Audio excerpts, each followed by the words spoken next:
Good morning everyone. निशा इतिहास Gangotri channel में आपका स्वागत है। आज हम लोग इतिहास विषय के सेमेस्टर 4 के MJC 6 के बारे में अध्ययन करेंगे, जिसमें हम लोग वियना कांग्रेस के निष्कर्ष और प्रमुख राष्ट्रों पर उसके प्रभाव का अध्ययन करेंगे। तो वियना कांग्रेस के निष्कर्ष क्या निकला? नेपोलियन की वाटरलू के निर्णायक युद्ध में पराजय के उपरांत दूसरी निर्णायक संधि पर पेरिस में हस्ताक्षर हुए और इसके अंतर्गत उनके पक्ष और विपक्ष के अनुसार विभिन्न यूरोपीय राष्ट्रों के भाग्य का निर्णय हुआ। इस संधि के अंतर्गत प्रभावित राष्ट्रों का विशेष उल्लेख निम्न है। पहला, फ्रांस को रूस और प्रशा पूर्ण रूप से ध्वस्त करना चाहते थे, लेकिन कैसरले ने उदार और नरम दृष्टिकोण अपनाया और उन्होंने कहा कि हमारा उद्देश्य अन्य राष्ट्रों से बड़े बड़े उपहार और भेंट एकत्र करना नहीं है, वरन हम चाहते हैं कि समस्त विश्व में शांति और व्यवस्था स्थापित हो। वैधता के सिद्धांत के आधार पर पेरिस की पहली संधि से ही पहले फ्रांस के सिंहासन पर बुर्बो वंश के वैध शासक लुई 18वें को पुनर्स्थापित करने का निर्णय लिया गया। पेरिस की दूसरी संधि के प्रावधानों के अनुसार फ्रांस की सीमाएं अब 1792 ईस्वी के अपेक्षा 1790 ईस्वी के क्रांति के समय अधिकृत क्षेत्रों तक सीमित कर दी गई। अब उसे 7 करोड़ फ्रैंक का आर्थिक दंड युद्ध की क्षतिपूर्ति में देने के लिए कहा गया। आर्थिक दंड जब तक भुगतान न हो, मित्र राष्ट्रों को 1.5 लाख सैनिक उस समय तक फ्रांस में नियुक्त रखने का आदेश दिया गया।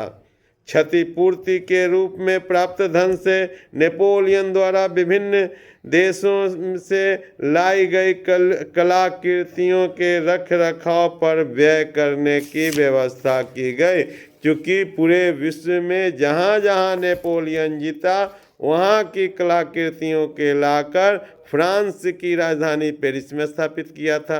तो अब इनकी देख रेख का काम इसी क्षतिपूर्ति की राशि से की जाएगी। दूसरा प्रमुख राष्ट्र रूस था। रूस वियना कांग्रेस से प्राप्त लाभान्वित हुआ। रूस को फिनलैंड, जो उन्होंने सन 1890 ईस्वी में स्वीडन से युद्ध के समय प्राप्त किया था, अपने पास रखने की अनुमति उसे दे दी गई। इसके अतिरिक्त रूस के पास तुर्की से छीना गया बैसरेबिया का क्षेत्र, दक्षिण पूर्व स्थित तुर्की के अधिकृत क्षेत्र भी उसे वह अपने पास रखने दे दिया गया।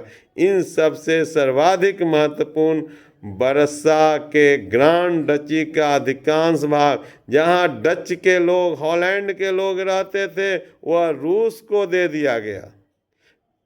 इस प्रकार का पश्चिम की ओर रूस की सीमाओं का पूर्व की अपेक्षा अधिक विस्तार हो गया और यूरोपीय विषयों में रूस का महत्व पहले की अपेक्षा बढ़ गया। क्योंकि यह प्रतिक्रियावादी युग में यूरोप के शक्ति संतुलन बनाने के लिए प्रयास किया गया था। नेपोलियन ने जिन क्षेत्रों को विजित कर दिया था उन्हें आज़ाद करने के लिए किया गया था। जनमत संग्रह की बात की गई थी, लेकिन यहाँ हम क्या देखते हैं? रूस को विजित क्षेत्रों पर जनमत संग्रह न करा के उसे ही दे दिया गया।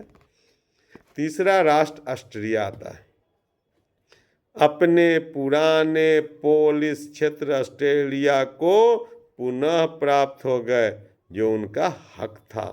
नीदरलैंड के मुआवजे के रूप में पो घाटी में स्थित अपेक्षाकृत विशाल और समृद्ध लंबोडिया और वेनेशियन के राज्य के नाम से विख्यात उत्तरी इटली का भाग उसे दे दिया गया। ऑस्ट्रिया को एड्रियाटिक के पूर्वी तट पर स्थित इलीरियन प्रांत भी पुनः प्राप्त हो गया, जो नेपोलियन उससे छीन लिया था। तो नेपोलियन के द्वारा छीने गए लोम्बार्डी, वेनेशिया, इलीरियन प्रांत उसे प्राप्त हो गया। ऑस्ट्रिया का 2 दशक तक अनवरत युद्ध, विनाशकारी युद्ध के उपरांत जो अनेक क्षेत्रों की शक्ति के साथ आविर्भाव हुआ था, अब वह उनका कद बढ़ गया, उनकी जनसंख्या 40 से 50 लाख वृद्धि हो गई। इसके बदले में अब ऑस्ट्रिया एक मजबूत राष्ट्र के रूप में बदल गया। अब हम देखते हैं कि अब मध्य यूरोप में उसकी शक्ति बहुत बढ़ गई। इटली का एक भाग का विलय, इटली के अन्य राज्यों पर अप्रत्यक्ष नियंत्रण भी उन्हें दे दिया गया। इटली को कमज़ोर किया गया, उनके प्रांत को छीन के ऑस्ट्रिया को दे दिया गया और उनके एक भाग पर नियंत्रण करने का अधिकार भी उनको दे दिया गया। इस प्रकार ऑस्ट्रिया को इस वियना कांग्रेस से काफ़ी फायदा हुआ। चौथा, इंग्लैंड। नेपोलियन के कट्टर शत्रु और बार बार मित्र राष्ट्रों के संघर्ष के निर्माता, अनेक वर्षों तक मित्र राष्ट्रों के साहूकार बैंकर इंग्लैंड को अपने औपनिवेशिक क्षेत्र के अतिरिक्त क्षतिपूर्ति के रूप में भी कुछ क्षेत्र प्राप्त हुए। फ्रांस अथवा सक्रिय सहयोगियों अथवा फ्रांस के आश्रितों से इंग्लैंड ने जो क्षेत्र जीते थे, उनका अधिकांश भाग उनको पास रहने दिया गया। डच, जिन्होंने कुछ समय फ्रांस के पक्ष में युद्ध किया था, के मूल्यवान क्षेत्रों पर नियंत्रण रखने की अनुमति भी उसे दे दी गई। उत्तरी सागर में हम हेलगोलैंड का क्षेत्र, भूमध्य सागर में माल्टा का क्षेत्र और आइनोनियन द्वीप, दक्षिण अफ्रीका में अंतरिप उपनिवेश, श्रीलंका, दक्षिण अमेरिका के एक भाग पर इंग्लैंड का अपना पूर्ण नियंत्रण दे दिया गया। बेल्जियम का हॉलैंड के साथ विलय कर दिया गया। ये क्षेत्र औपनिवेशिक हानियों के बदले में उसे दी गई थी, क्षतिपूर्ति के रूप में उसे दी गई थी। अब आता है प्रसा। स्वीडिश के कुछ क्षेत्र सैक्सनी के 2/5 भाग राइन नदी के दोनों तट पर विशाल जिले प्रसा को वियना कांग्रेस से प्राप्त हुए। राइन नदी के तटीय क्षेत्र की प्राप्ति ने फ्रांस का सामना करने के लिए प्रसा को विवश किया और फ्रांस के आक्रमण के विरुद्ध जर्मनी के हितों का सर्वोपरि रक्षक बनकर उसे बनाया गया। जर्मनी के 39 छोटे राज्यों के एक शिथिल संघ का गठन किया गया, जिनके परस्पर संबंधित विषयों पर ऑस्ट्रिया की अध्यक्षता में संघीय संसद का नियंत्रण दिया गया। संसद के सदस्य जनता के प्रतिनिधियों की अपेक्षा राज्यों के शासकों के द्वारा मनोनीत सदस्य बनाया गया। जनहित और जन कल्याण का कहीं कोई स्थान नहीं था, शासक सर्वोच्च था। यह व्यवस्था मेटरनिख के प्रभाव के कारण थी। वह जर्मनी को एकीकृत नहीं होना देखना चाहता था। कुछ अंशों में जर्मन राज्यों के शासकों की व्यक्तिगत स्वार्थपरता और परस्पर ईर्ष्या द्वेष के कारण यह व्यवस्था अपनाई। मेटरनिख को इस व्यवस्था को अपनाने में सफलता मिली। ये शासक अपनी स्वतंत्रता को समर्पित नहीं करना चाहते थे और एकीकृत जर्मनी में अपने राज्य को विलय नहीं करना चाहते थे। एक तरफ मेटरनिख चाहता था कि न हो और दूसरी तरफ जो जर्मनी के 39 छोटे छोटे राज्यों के शासक थे वह भी नहीं चाहते थे कि जर्मनी एक हो।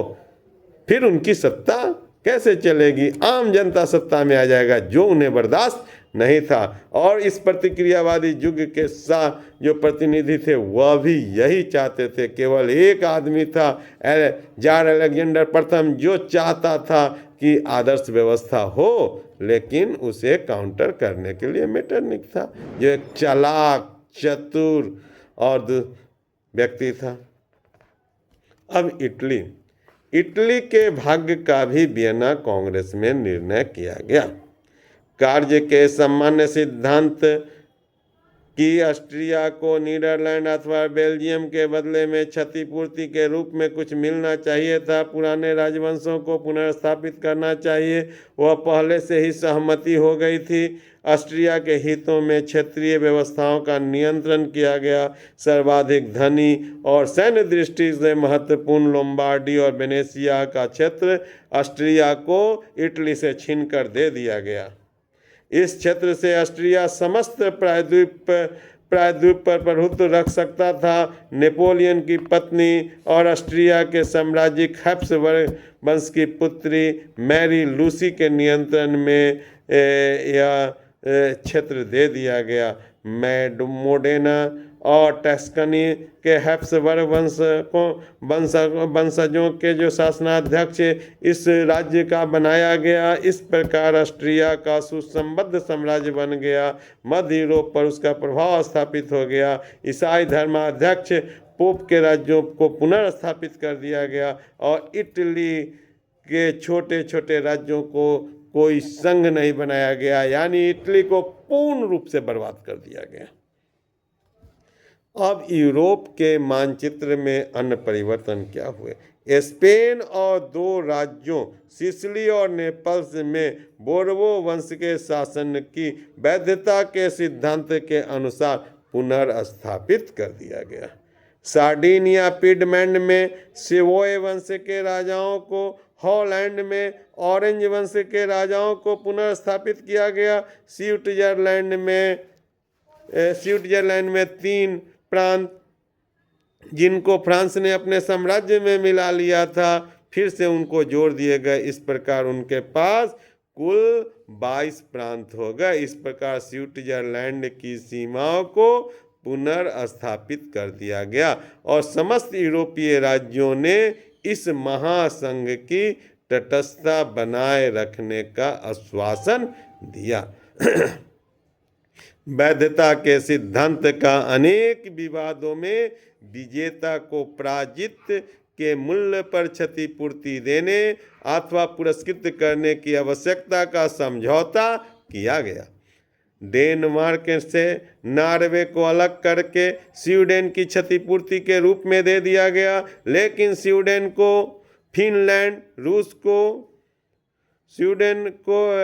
क्योंकि स्वीडन का फिनलैंड रूस को दे दिया गया था। योमेरिनिया प्रांत प्रसा को दे दिया गया था। योमेरेनिया प्रांत प्रसा को दे दिया गया था।